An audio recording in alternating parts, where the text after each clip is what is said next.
Bismillahirrahmanirrahim. Nah, oke. Sekarang sini. Mengapa di dalam pernikahan itu perlu berkomunikasi?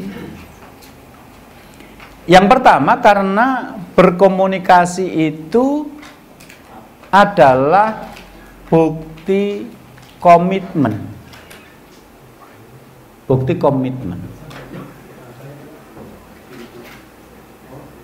Jadi saya sering mengatakan bahwa manusia di muka bumi ini kan jumlahnya 7 miliar lebih nih ceritanya.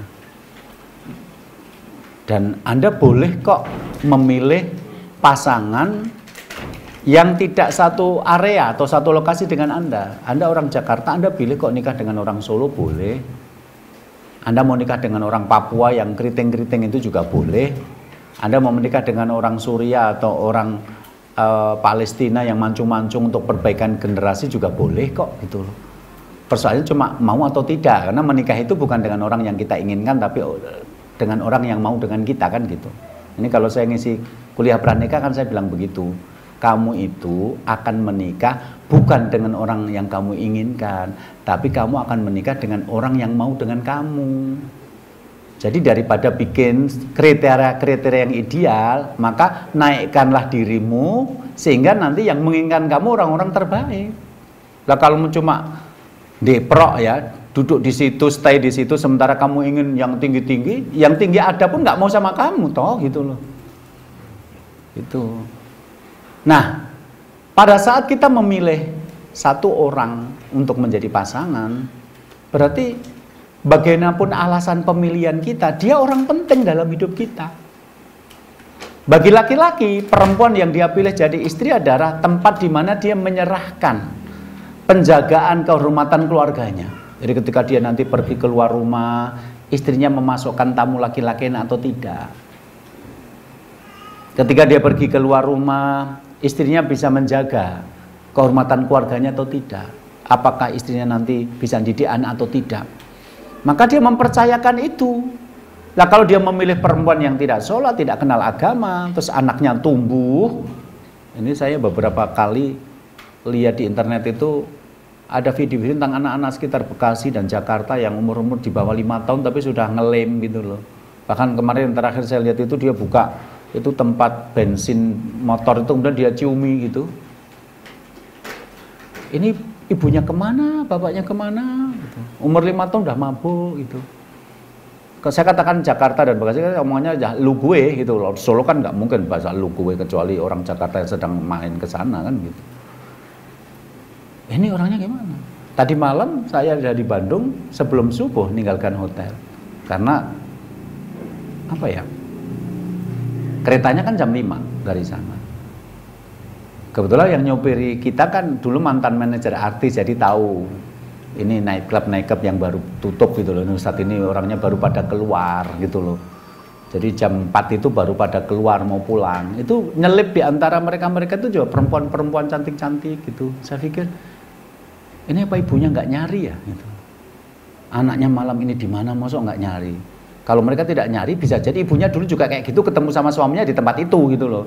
Jadi anaknya sekarang sedang mencari jejak orang tuanya dulu ketemunya di mana gitu loh. Tapi normalnya ya mestinya orang tua tuh bingung kalau umur jam-jam segitu anaknya tidak ada di rumah kan. Nah, jadi Anda mempercayakan kualitas anak Anda nanti jadi suatu atau tidak, itu sebenarnya tergantung pada siapa perempuan yang Anda pilih jadi istri. Sementara seorang perempuan ketika menerima laki-laki menjadi suami, itu berarti dia mempercayakan makanan yang akan masuk ke dalam mulut dia dan anak-anaknya nanti.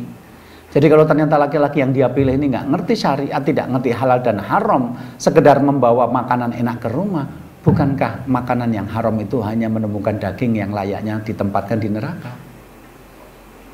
Berarti apapun keadaannya, laki-laki yang sekarang menjadi suami kita dan perempuan sekarang menjadi istri kita itu adalah orang penting dalam hidup kita. Kita perlu berkomunikasi dengan dia sebagai bentuk perwujudan bahwa saya menganggap kamu ada dalam hidupku. Kemarin ada ibu-ibu datang ke tempat saya. Ustadz, ternyata saya punya pengagum rahasia. Jadi sejak saya SMP, SMA ternyata ada laki-laki yang diam-diam memperhatikan saya. Sampai kemudian kami berpisah, dia menikah, saya juga menikah. Begitu suami saya meninggal, dia tahu kalau saya menjadi janda, akhirnya dia datang menghubungi saya. Katanya dia pengen menikahi saya jadi istri kedua. Jadi dia itu mengagumi saya sejak waktu saya SMP dulu, padahal saya bahkan nggak kenal orang itu gitu loh. Nah, sekarang saya membutuhkan status karena saya terfitnah. Maka begitu dia menawarkan saya jadi istri kedua, saya katakan kalau kamu serius nggak masalah, anak-anak juga nggak ada masalah. Tapi saya cuma pengen istrimu setuju dengan pernikahan ini. Kita pengen ketemu, ngobrol, bicara dari hati ke hati. Jawaban laki-laki ini gini, menikah lagi itu nggak usah sepengetahuan istri pertama. Allah saja sudah mengizinkan. Nggak harus ada ridho istri pertama. Mana yang lebih tinggi, perintah Allah atau ridho istri? Makanya begitu. Nah, jadi dia intinya pengen menikahi perempuan ini, tapi meninggalkan istrinya. Terus si perempuan ini kemudian menghubungi saya, gimana Ustadz? Dalilnya begini ini. Saya katakan, iya memang begitu Ibu. Seorang laki-laki menikah lagi, ketika istrinya tidak setuju pun nggak ada masalah. Tapi persoalannya kalau ini menikah hanya untuk sah atau tidak sah pernikahan. Tapi kalau untuk menjaga ketentraman, sakinah, mawaddah warahmah, ya harusnya ketemu dong. Artinya kalau tidak ngomong dengan istri boleh, ngomong lebih boleh dong, gitu loh. Apa kalau yang baik malah nggak ngomong? Kalau ngomong berarti saya sudah kalah sama istri, berarti saya mendahulukan ridho istri daripada ridho Allah. Gitu logikanya. Ya enggak, no. Ini harus dibicarakan. Karena kemarin di Solo terjadi seorang laki-laki menikah lagi, nggak ngomong dengan yang pertama. Nah, sehingga istri kedua itu cuma didatangi ketika siang hari, malam dia pulang ke istri pertama. Nah, istri pertamanya kan berpikirnya suaminya nggak berpoligami, wong tiap malam pulang. Jadi ketika dapat berita suami menikah lagi, loh nggak mungkin loh tiap malam pulang. Nah, sampai akhirnya si suami ini meninggal dunia. Bayangkan istri kedua itu datang hanya sebagai seorang pelayat saja, nggak sebagai istri. Kenapa? Karena tidak dianggap, nggak ada bukti-bukti dia. Dan bisa jadi dia nggak dapat warisan. Karena dianggap tidak ada. Jadi saya katakan begini, kenapa sih laki-laki ini jadi aneh-aneh gini gitu? Saya katakan, ketika seorang istri tahu suaminya nikah lagi tanpa ngomong dengan dia, logikanya adalah dia dianggap tidak ada dalam pernikahan itu. Dan ketika ngomong dengan istri bukan berarti minta ridho istri, bukan berarti istri itu menjadi penentu boleh tidaknya poligami, tapi menganggap ada itu dengan ngajaknya bicara. Loh paling kalau ngomong tidak dibolehkan, itu introspeksi, berarti kamu belum mampu. Karena logikanya begitu, nanti kalau saya ngomong sama itu kan paling nggak dibolehkan. Lah, yang nggak boleh kan bukan Pak RT yang tidak kenal kamu, yang membolehkan adalah yang tahu penghasilanmu berapa, yang tahu kalau kamu marah suka banting-banting pintu itu, yang tahu kalau kamu punya keinginan nggak dipenuhi marah-marah depan anak. Nah kalau sekarang kamu punya yang kedua, kelihatan makin nggak bisa adil, satu saja belum bisa membahagiakan. Yang tidak setuju kamu nikah lagi itu bukan siapa-siapa, orang yang sekian tahun menemani kamu. Lah kalau nggak setuju Pak RT sama Pak RW, diabaikan saja nggak apa-apa. Dianggap tidak ada itu sakit loh. Kecuali memang Anda memang tidak punya perasaan, beda lagi gitu loh.